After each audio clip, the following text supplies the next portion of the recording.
finally. Hi. So, I'm Nikki Page, and my YouTube success, if you want to call it that, came from a poverty video. And it seems that poverty is the subject of the day, especially as we all sink slowly into it. So, I'm going to go back there, I'm afraid, even though I feel like I do not want to keep attracting that to myself. And I'm going to continue to fight poverty in my life in my own way. And the way that I've done that is I sold what I had left after my husband died. I waited close to a year before I made the decision to sell first my car and then my trailer. And because you have to play games with the government, because I was under assistance, I did not receive any money until recently. So I used contracts to close later. So, right. I want to talk about living on less and what I have experienced and where I am at now. Poverty sucks, okay? Pure and simple. It's no fun, especially when we had finally reached success, my husband and I. Well, success to us, okay? Success to me was owning my own home free and clear, which we did that twice. Having assets set aside that we were going to build upon for our retirement, and we had a good amount at that time. Of course, markets fluctuate, and so did our assets. You only have so much income, especially when you're low income. No, we didn't plan for the disasters that occurred in our lives.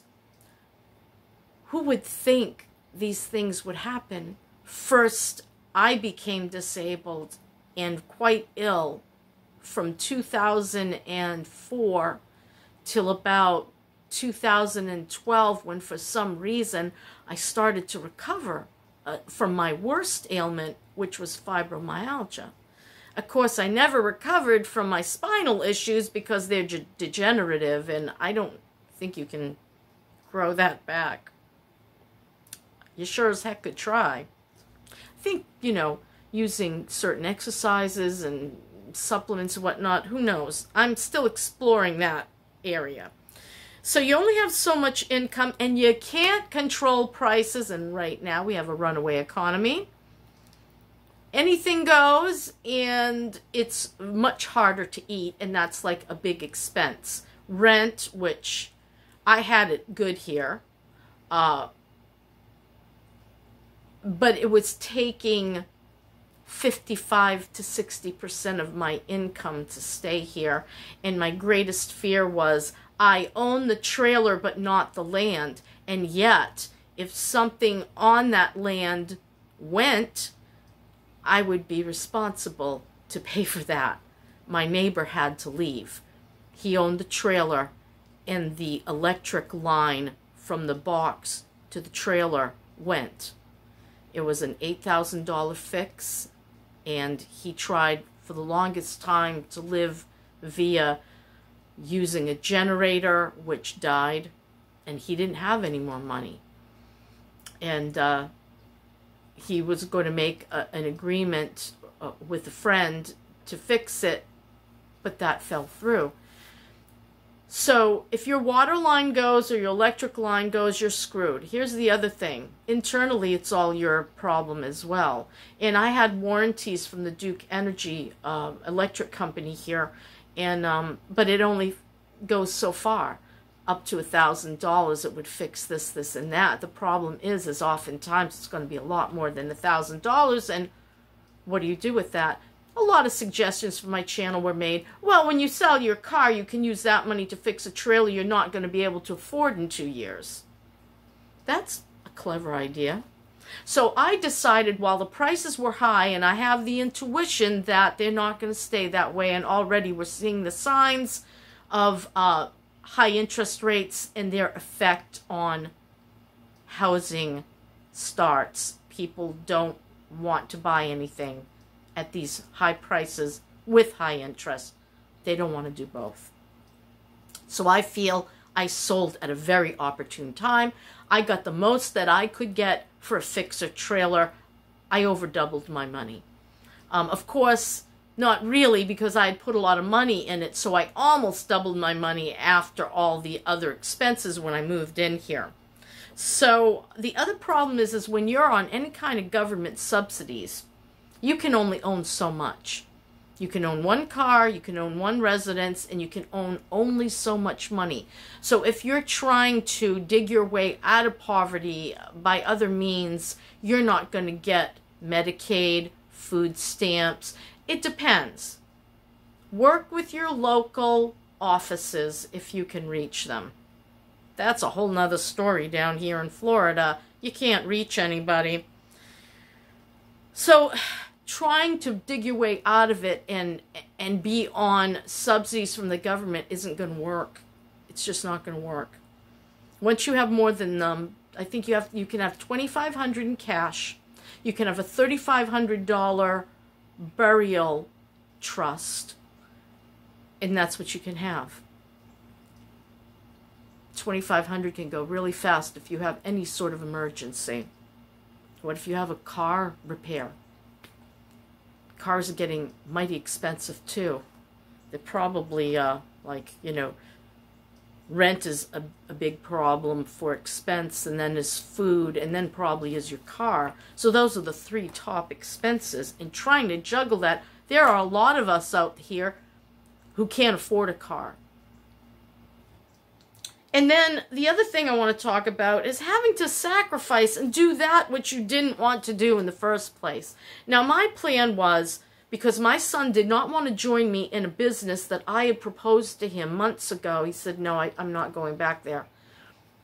Providence had its hand in it and sent him in his Uber vehicle two gentlemen at two different times, two different gentlemen, two different situations, who started telling him about the business I proposed and how well it was doing, and now my son's mind is changed. And so this is the vehicle I want to take to try to get out of my poverty. So what am I going to do? I sold my trailer and I sold my car.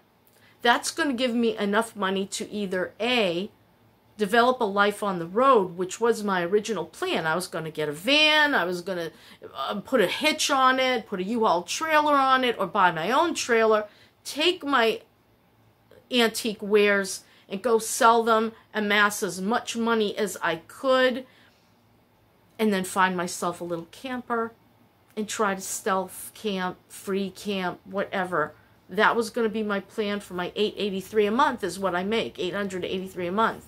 And because of my health issues, it's not easy.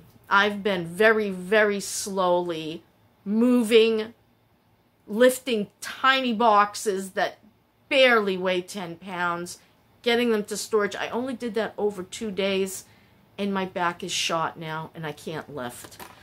And, you know, when people would say to me, especially in my original poverty video, oh, get a job. Now, I'm not skilled, okay? I don't know any office-type things. I can barely, I keyboard like that, all right? I'm just, and my memory's shot to hell. Sorry. So, if I went to Target, you know darn well there's going to be lifting. As a matter of fact, it's in all the applications. You have to be able to lift 45 pounds. I can barely lift 10 at once for any period of time. I mean, I can do about 10 pounds for 20 seconds. That's it. And then I'm like, ugh. So, you know, who's going to hire me? Oh, there's a part-time job for you out there. Yeah? Bring it on. I'd like $10 an hour and find something that I can physically do. I have arthritis in my hands, so I can't write very long. I can't really keyboard very long. It bothers my neck and my back. What else? I can't sit for very long. I do have to get up after 20 minutes and kind of walk around. So when you find me that job, send her on over. I will leave my email in the description. So I had to sacrifice and do what I don't want to do. I couldn't find a van. That was providence, if you ask me. God did not want me doing that. And I fought tooth and nail. If I can't get a cargo van, then I'm going to try to get a minivan. Couldn't find a minivan. Every time anything even remotely good came up, it was gone like that. Then I said to myself, all right, then I'll get an SUV. Forget it. Forget it. In this current economy, it's going to fall. I know it is. But currently, over 200,000 miles, and they're asking 6,000 and up for an SUV that they have beat the ever-lovings out of and expect you to pay $6,000 to $9,000 for it. That ain't going to happen. I'm not stupid. It isn't the drivetrain I worry about. It's everything else, like if they have serpentine belts. I don't know if they even have those anymore. Oh, there's the water pump, the fuel pump, what the heck do you call that? Gaskets, head gaskets. Oh, Lord have mercy. Or things can go wrong with your electric. Little rodent thingies could have been chewing it. No, I'm not stupid. So what I've decided to do, because my children invited me.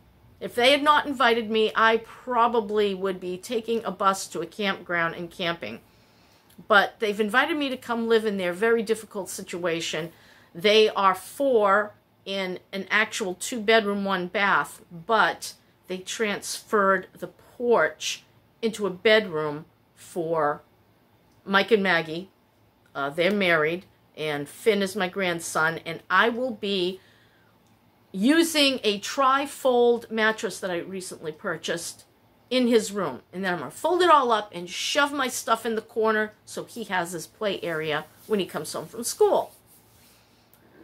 I didn't want to do this. I didn't want to do this, and I swore to God I was never going to do this. But things happen, and I can't find a vehicle. I would have much preferred to have a vehicle and go camping. But I do believe this isn't the right thing, because there's a possibility of using the money I now have and trying to make more money with that money.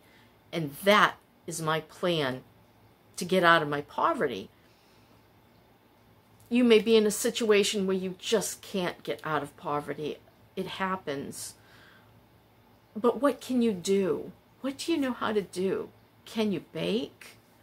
Could you maybe watch pets for people? Like my daughter Rachel has to go do shows over weekends, and she's lamenting in Texas because she needs someone she could trust and depend on to treat her dog the way she would treat him. And he has little issues because he's a rescue dog, and so he gets very frightened when he's left off. He thinks, they're dropping me off again. So, and he's he's a blue heeler mix. And so, he wants to defend the castle, and he wants to round everybody up, and he needs extra care. Do you know how to take care of pets? Could you offer your home as a pet asylum when people have to go on business, leave town, or they just want a vacation? There's an idea if you love pets. How about grooming? Do you think you could groom pets at your own home? There's ways. Now, if you're really sick, you're just coping with being sick. And in that case, God bless you. Do everything you can and get every benefit you can to make your life easier.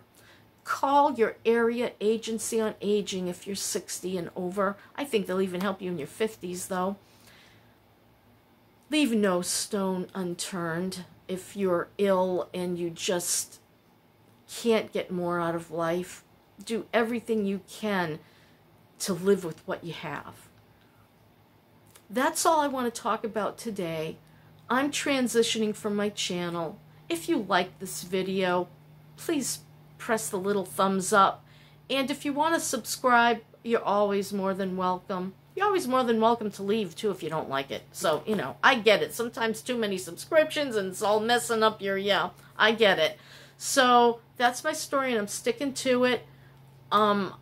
You can come on my journey with me as I continue to go. I've been a little flighty in my channel. I've not been real happy with it. I haven't liked the little fluffy stuff I've been doing. So you're going to see a lot of different things in my past videos, from being a caregiver to being a widow to trying to figure out who I am, to try to get a lot of rage and anger out over my current government, feeling the injustices of it all. I'm going through transition, but I know that the videos that people like best are the poverty videos, and I don't want to concentrate on staying in it. My concentration is, how can I get out of it? And that's my struggle, and this is my journey, and that's my story. Sticking to it. Talk to you later. Bye.